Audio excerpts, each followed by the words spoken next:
Hello everyone, I'm Scan here at Player One Esports. On this week's episode, we're going to be talking about the return of one of the most storied franchises in the entire fighting game genre, how a Super Mario fan-made game was taken down very quickly, the future of PUBG beyond Battle Royale, and of course, the PAL, the PUBG Amateur League. Welcome to Game Center. Player One.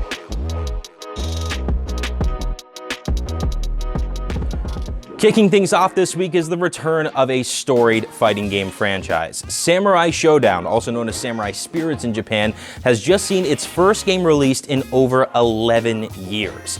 Now, the franchise isn't exactly as well known in modern times as something like Tekken or Dragon Ball FighterZ or even, of course, Street Fighter, but that doesn't mean that people aren't very excited about the title. It's very different than a lot of fighting games. You take a lot of damage from each individual hit.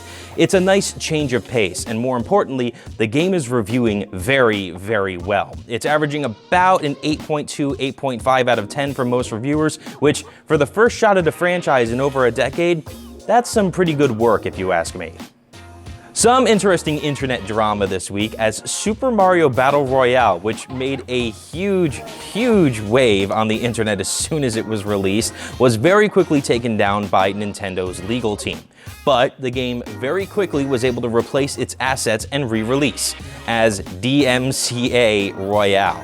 It's actually a really fun game. You play against the other players kind of in a ghost race. You're all racing through Mario-style levels, and the first people to get items are the only ones who can get the items. You don't stomp each other or anything. It's more a race than a battle royale, but it's a really fun game, and if you haven't tried it, do give it a try. But I want to know from you guys, is Nintendo being a little bit too harsh on this one? Should they have taken this down so quickly, or is it in Nintendo's rights to defend their intellectual property?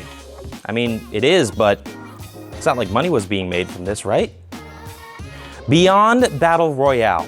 It's an interesting phrase, especially when it comes from Glenn Schofield, the new head and CEO of Striking Distance, a studio that will be working on the next PUBG title. Now, it is rumored that the next PUBG title is actually going to be a single-player game set in the PUBG universe. Not a PUBG 2, not a, different take on the Battle Royale genre, but a completely separate type of game in the PUBG universe. It's an interesting take because, in reality, the PUBG universe isn't at all fleshed out at this point, so it's striking into new territory. Glenn Schofield, by the way, has worked on games such as Dead Space and 3 separate Call of Duty games for Sledgehammer. So this guy has quite a track record. It's a brand new game studio working on an IP that really hasn't been expanded on to date. There's a lot of potential here, but also a lot I think that could go wrong. The PAL, the PUBG Amateur League, is coming to Player One Esports this July with $10,000 on the line.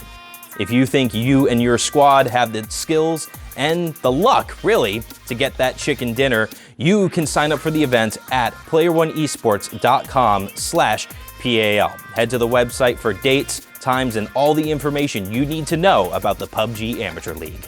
Looking ahead at events here at Player One Esports over the next week. This Friday at 8 p.m., you can join us for the finals of our Breach and Clear Rainbow Six Siege tournament. There's only 4 teams left. 2 are playing for 3rd place, and 2 are playing in our grand finals.